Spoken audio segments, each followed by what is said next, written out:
What's up, everybody? Welcome to our new show called Nightmare Clients, where we take anonymous submissions and tell your worst client experiences. I'm Jacob, I'm a freelance photographer. And I'm Dustin, I do freelance videography, and we also both work at a social media marketing agency. Weird flex, but okay. Let's get into episode number 1 of Nightmare Clients. Let's get it. So they never worked with this person before or since. They met them on Instagram. In the DMs. Yeah, they're shooting some senior photos. So now that you've been briefed on the situation, the senior in high school had inquired with me a total of 3 times. The first time, I was still offering mini sessions. What's a mini session? 30 minutes, less photos, less money. Okay, cool.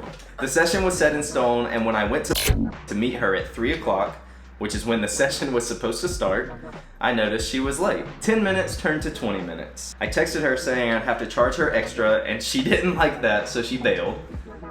Bruh, the person was late. But this keeps going. No, this is like the first 3 sentences of like a whole paragraph. So it gets even better. You'd figure that'd be the end. I think this is really impressive that the person was straight up like, I'm gonna have to charge you I wouldn't extra. say that for real. Because I would be scared to say that. No, same. Scared of them bailing. Props to her. She also tried to go off on me saying that I changed the time last minute. I kindly sent her screenshots, and then it has a little painting my nails emoji. Like, I kindly sent her screenshots. Sipping the tea. Yes, sipping the tea. Shot. I didn't go off because I didn't want to ruin my reputation. Very nice. So I just decided to learn from it and forget about it. So this photographer seems pretty put together. No, not only were they like, hey, I'm gonna have to charge you for this time, but then they were like, this is the proof, leaving it at that. About a month or 2 later, she inquires again.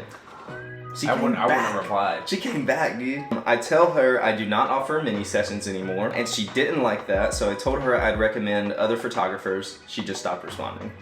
A couple of weeks later, she inquired again and said she was fine with the price. I said okay, and we set up the shoot, and it actually worked out.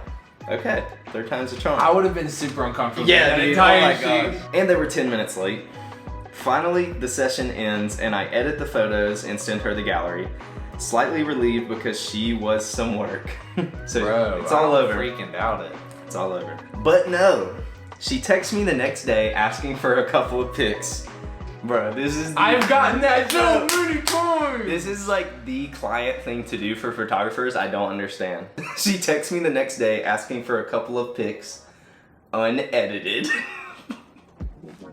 This girl reached out to this photographer. So it's like you reach out to someone for their style and then you're like, give me an unedited photo. That is literally like... It's almost like at this point, she wasn't even focusing on the style. She was like, oh, that's a photographer. I'm gonna see how much they charge. I'm okay with the price. Heads up to anyone who is like not a photographer. Asking a photographer for unedited photos after they sent them to you is like slapping their baby in the face. Thing in the world. It's literally like running over their dog. Physically the worst thing. Like, because essentially what you're saying is, hey, I really appreciate you doing this for me, but these photos are garbage. I want to edit them myself. You would never tell a painter, like, I really love I was just about to painting, say that, but could you take all the colors away and I'll color it myself?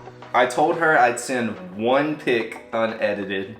Oh yes, that's good. I feel like the way we're talking about it, we seem like outrageous for not, and we're like mad talking about it, but it is kind of like maddening. Do not shoot with a photographer and expect unedited work. Grinds my gears. So another question we ask on the submission form is what you learned from this experience, because we do want to like read these stories, laugh at these stories, relate to them, but we also want to learn from these experiences and help y'all learn from these people's experiences. So this photographer said, it's really important to have contracts or deposit fees. That way you can tell who the serious clients are. Also, it's totally okay to say no to a client that you feel isn't good for you or your business. That's like such a big deal. See, and I fully believe in that, but I don't do either of those things. And it's something that like I need to work on myself. That is a super big deal. I'm still bad about, she's right. Like having contracts or deposit fees do weed out like the not serious clients. Yeah. But it's, when you're first starting out, you're scared to weed anyone out. You want you're trying to get that business. And then the photographer said, it's taken some time to learn that, but I can gladly say I've gotten better at saying no to people.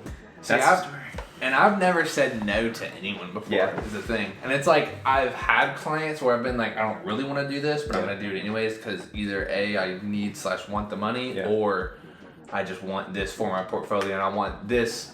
I want them to get my name out there, but more than likely they're not even, one, they're probably not going to credit me for it, or two, they're not going to go out of their way to be like, oh, this person did these photos. They're just going to be like, oh, thanks, these photos. Thanks for these photos. All right, everybody, that's our story for today. Thank you so much for watching. If you enjoyed this, if you learned something, click like down below. That helps us out a lot. If you want to see another client story next week, hit subscribe and click that little bell. If you want to submit your story, click the link in the description. I think that's all like the things that I'm supposed to tell you to do. Yeah. We'll see you next week.